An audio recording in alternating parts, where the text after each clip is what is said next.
everybody. Coach Matthew Mitchell Show. We're so glad you joined us. Thanks for stopping in. I'm your host, Coach Matthew Mitchell.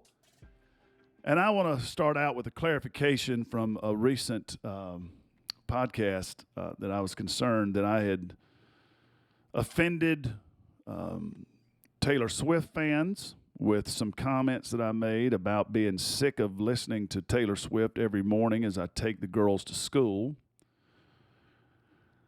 I sort of backtracked during the episode, and then I was reminded, my wife, Jenna, told me that there's probably not a lot of 13 to 15 to 11-year-old girls listening to the Coach Matthew Mitchell Show. So I'm probably in the clear there.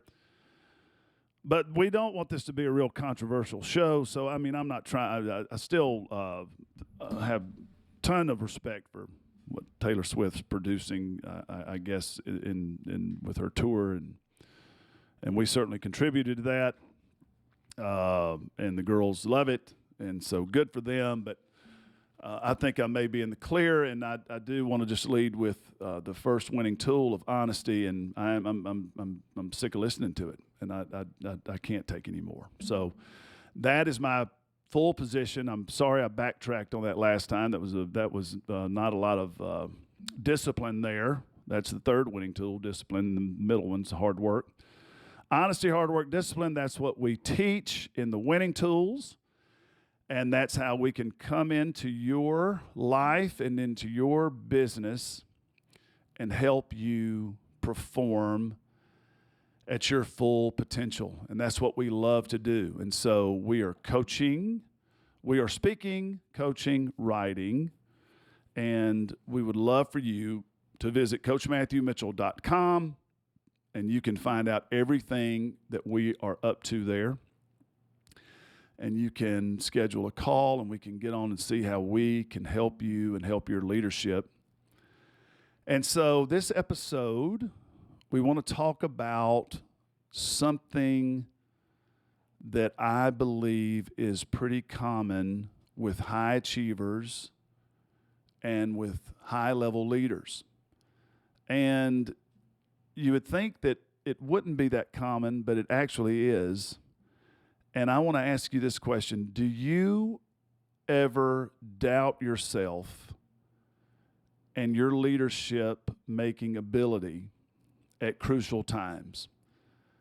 And when you have something really big on the horizon right in front of you, you have a big opportunity that is going to move your business forward or move your professional life forward, or move your family forward, or you have a big challenge that you're facing that you need to figure out, that you need to overcome and solve the challenge. When those moments face you, do you ever doubt yourself and doubt your leadership? And if you answered no, you never doubt yourself, I would love for you to schedule a call because I want you to coach me. So please go to CoachMatthewMitchell.com. And if you can, if you have no doubts about yourself, actually, I probably need to coach you, really is what actually needs to happen. So I think that happens to all of us. We doubt ourselves.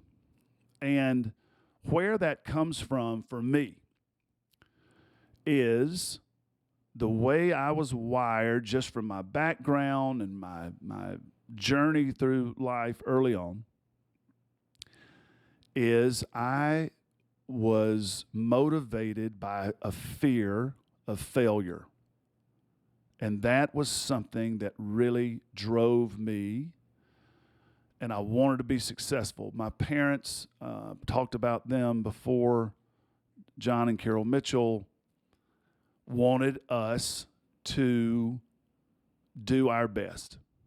And me and my three brothers, they put a premium on doing well, succeeding, and so and they really lived it too. They gave tremendous effort in what they did and raising their kids and their professional lives. They worked hard. And so when I started coaching, I wanted to do well. I wanted to be productive and successful. And so in coaching, that meant winning games.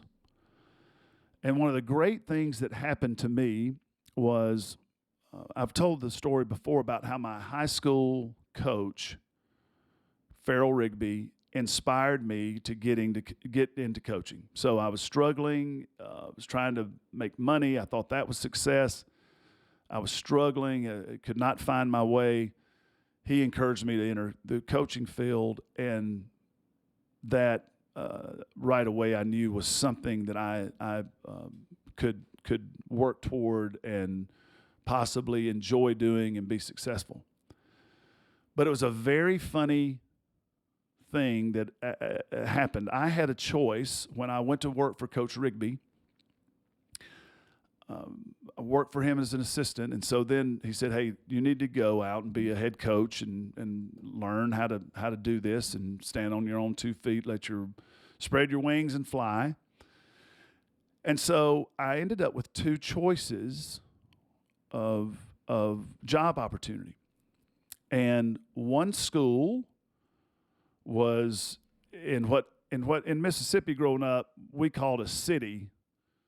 We called a city anything with over 20,000 people in it. So I had a chance to go to a wonderful city, probably about 30,000 people maybe, Columbus, Mississippi, really nice town. We thought we were going to the city. When you'd leave my little town of Louisville, Mississippi, and go to Columbus, you thought you were going to a big city. Very nice school, great resources, was supposed to have a really good team coming back, would have been the opportunity. Or a very small town, Lexington, Mississippi, 2,500 people, 3,000 people, maybe less, maybe a little bit more, but much, much smaller town. And smaller school, great school though, but smaller school, but maybe not a great team coming back at the time. And so I said, "Coach Rigby, what should I do? What should I do?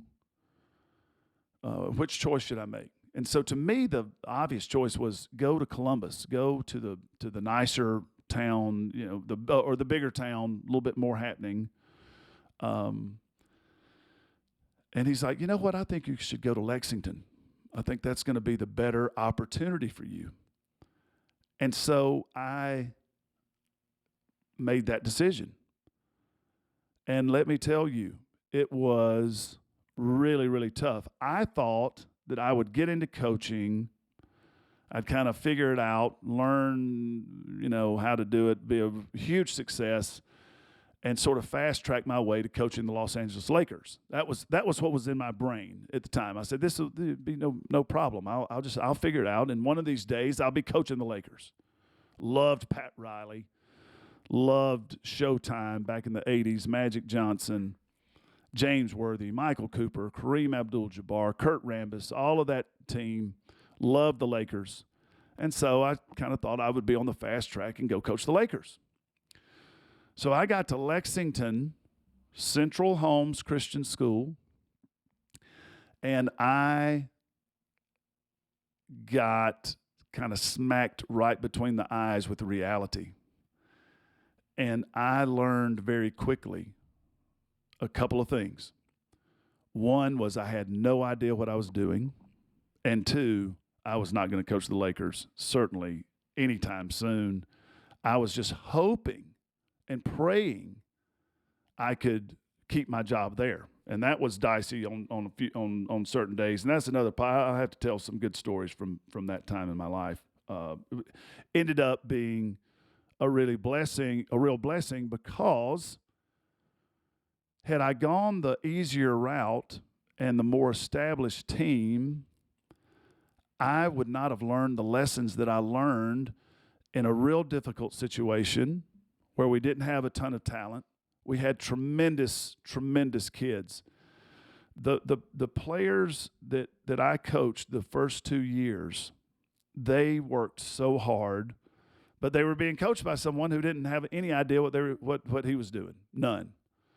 And I remember those kids so fondly because they worked so hard, and we really, really tried, but we didn't have a lot of success when it came to wins and losses. And so what that did for me early on was that put some fear in me that I was not going to be a successful coach, because you're judged by winning and losing. And so that sent me on a quest of trying to find the competency I needed, learn what I needed to learn so I could coach. Playing the game of basketball came relatively easy to me, so I thought because I was a good basketball player, I was going to be a good basketball coach. And coaching is so much different than playing. So I had to go on this quest. I had to equip myself with the knowledge so I could be a competent basketball coach, so then I could win some games. And so I think about that.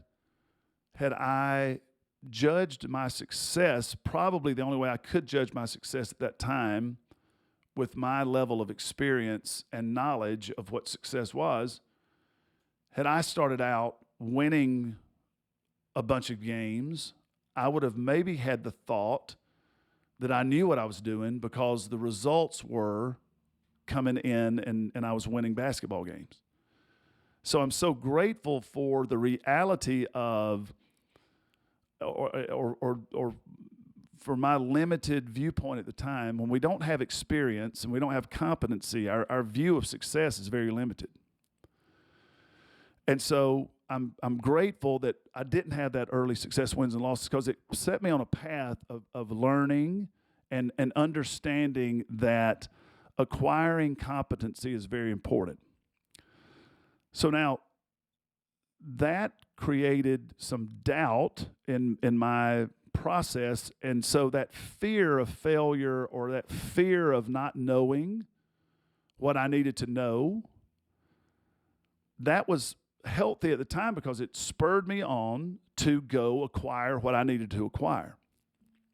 Now, so if you're at that spot in your leadership and you are smart enough or fortunate enough, I'm not going to say that I was smart enough. I was just fortunate enough to have this experience where it just hit me in the face that I didn't know what I was doing. If you're at that spot, go do the work of acquiring the competency you need, and go learn and find people who are doing what you want to eventually do, and find time to learn from them. And that's what I started doing.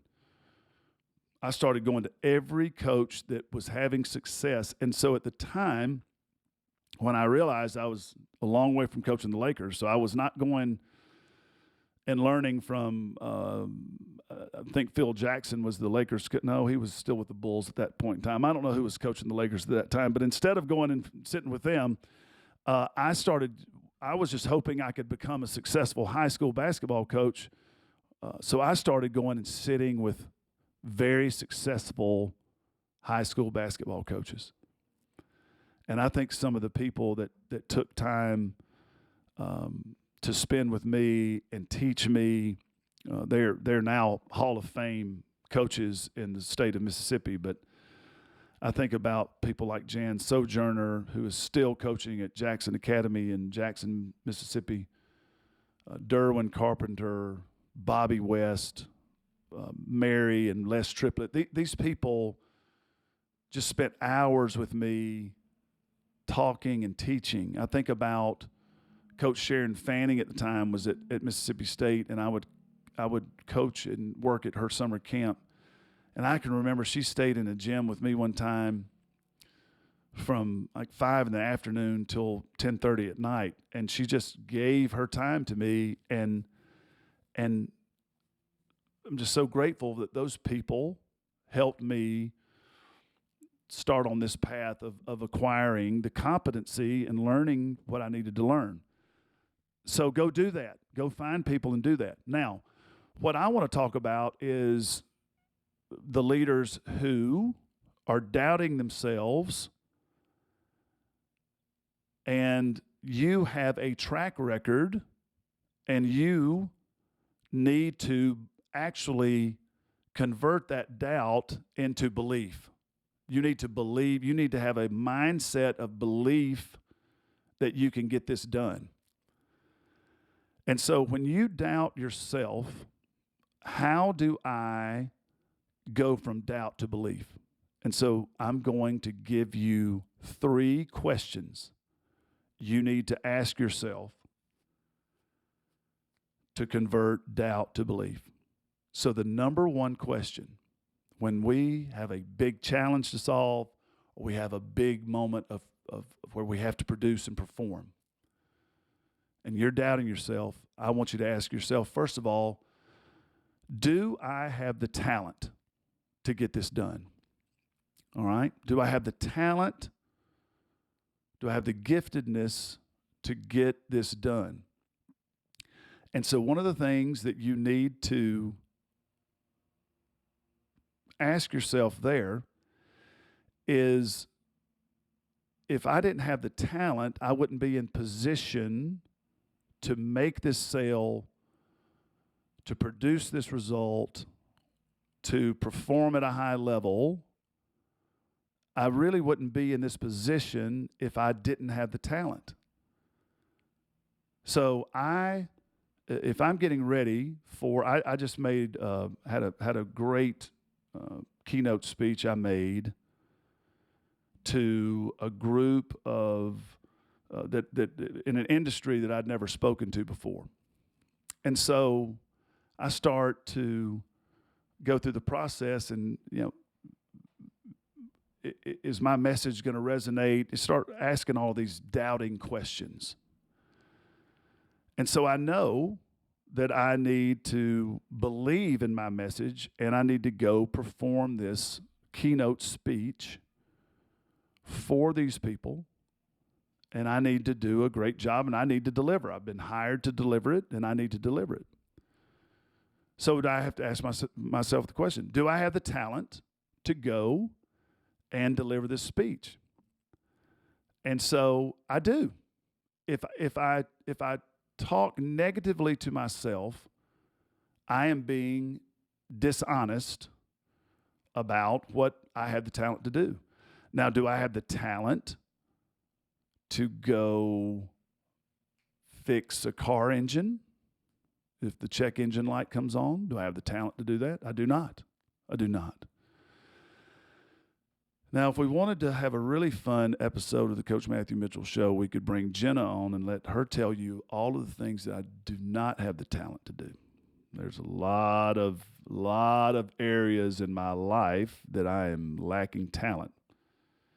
And a lot of that comes around the house where Jenna wishes I did have talent.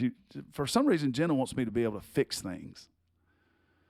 And I've tried to explain to her, there are very few things that I can fix. But I've tried to get better at that, but I'm just not real talented at handiwork. And boy, does she want me to be, but I'm not. Okay, I'm not talented. But I haven't spent any time over my career fixing mechanical issues. I have spent a lot of time coaching people toward high performance. And so that's good for me because I have talent in that area. I have talent, I have giftedness in coaching. So the first question you have to ask, do I have the talent to get this done? Now, another thing you can ask yourself is that if you need more talent, more giftedness, then go ask for it. Go find it. Go find what you need to get this job. Go find the talent that you need. Because you got to get to a yes to move from doubt to belief, do I have the talent? We have to answer that yes. The second question. So I answered that. So on that keynote speech, yes, I have the talent to go deliver that. Second, do I have the competency to face the challenge, to produce, to perform? Do I have the competency? And so this is an opportunity for us as leaders to always be checking in on that question and making sure we can answer yes to that. So the competency that I needed to go deliver the keynote speech on preparation, was I prepared to do that? Did I have the outline done? Was the information solid? Was it true? Was it something that was going to move them forward? And was it not just inspirational and entertaining, but was there some substance to it? So over the years, I have developed the competency to perform at a high level in my profession. And we need to constantly be seeking to increase our competency. But here's the thing that you can also check on your competency. Do you have a track record? Have you delivered in this situation before? Have you figured out a problem? Have you overcome a challenge? Have you performed at a high level? Have you produced something? And when you look back on your track record, that's an indication of your competency. So, did I have the competency to go deliver this keynote speech? The answer is yes.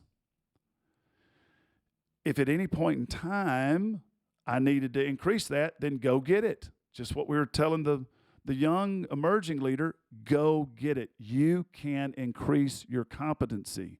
That is something within your control. But we have to get to an yes on that question to move from doubt to belief. And now the third question. Do I have the energy? Do I have the energy to produce, to perform, to overcome? And so, where does our energy come from? So our energy, so much of what we give to people is what we produce in our mind, our heart, and the meeting of your mind and your heart. That's what I define as our attitude. Where is my mind? Is it in a positive state? Is it in a positive mindset? Where's my heart? Is it willing to serve? And when you get those two together, that's your attitude. That's your attitude. And your attitude, I promise you, your energy, let me say it this way, your energy is a reflection of your attitude. And so, the energy I'm going to give is a lot about attitude, and then it's a lot about, is my tank full? Am I taking care of myself? So am I need some rest. I need some exercise. I need some good fuel in my body. And the better I feel physically also impacts what kind of energy I can show up and meet the challenge, produce the result. So my physical well-being is going to be a reflection of getting my overall ability to go produce, and that's energy. And the better that I feel physically, that allows me to be in a more positive mindset. And that gives me more physical capacity to serve. And so, do I have the energy to do this? And so, if you're up against a really big challenge and you're trying to solve a big problem and you don't feel like you have the energy, you need to check how you're taking care of yourself physically. And before you go tackle that problem, actually, instead of throwing yourself in there halfway and run down and close to defeat, it may be a spot where you need to put that to the side and do what you need to do to recharge. And people recharge in different ways. Maybe you need sleep. Maybe you just need rest. Maybe you need to go grab a workout to feel better, whatever that may be. But for me to go from doubt to belief, I need to answer this question: do I have the energy? That has to be a yes as well. So you have now a pathway. You've created a pathway to yes on all of these questions. And when you get 3 yeses, do I have the talent? Do I have the competency? Do I have the energy? Find your way to yes on those 3 questions, and now you have the ability to commit to believing in yourself. And you now have the formula to move from doubt to belief. And I think all of us who love to serve and help people, and we've been on this journey, and no matter where you are on the journey, I think doubt just creeps into all of us at times. And what I'm wanting you to do, I'm wanting you to replace that. I'm wanting you to replace it with belief in yourself and going into the challenge, going into the performance, going into the production with a commitment to believing in yourself. That's where I want you. So I got to a yes on all 3 of those, and I delivered that keynote, and I got incredible feedback. At the end of the keynote, several people came up, enjoyed it. How can we hear you again? And so I have to believe that the belief in my ability to go and produce impacted the quality of my performance. Had I gone in there, and I've done this so many times in my career before I learned how to convert doubt into belief. So many times I've gone in and I've delivered and I got a good result, but that negativity of the doubt, that takes a toll on you, and that's taken a toll on me. And so clearly I had success with this fear of failure, but what I'm telling you is that there's a better way to live life, and that's to believe in yourself, but only when you answer those 3 questions. And I don't want you to have some false belief and some false that's not substantive, some surface belief. I want you to have a substantive belief in yourself, and that is talent, competency, energy. There's your pathway. If you want to learn more about what we're doing and you want to be encouraged, keep listening to the podcast. Keep coming to the Coach Matthew Mitchell Show. And also, you go to CoachMatthewMitchell.com, and you will see what we can offer you and your team to get you from underperformance to high performance. And that's what we do. We speak, we coach, we write.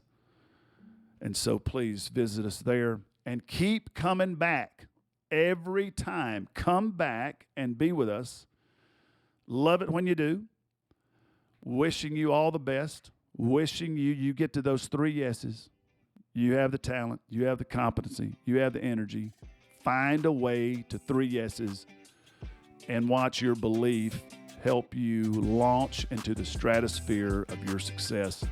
Thanks so much for being with us. We'll see you next time.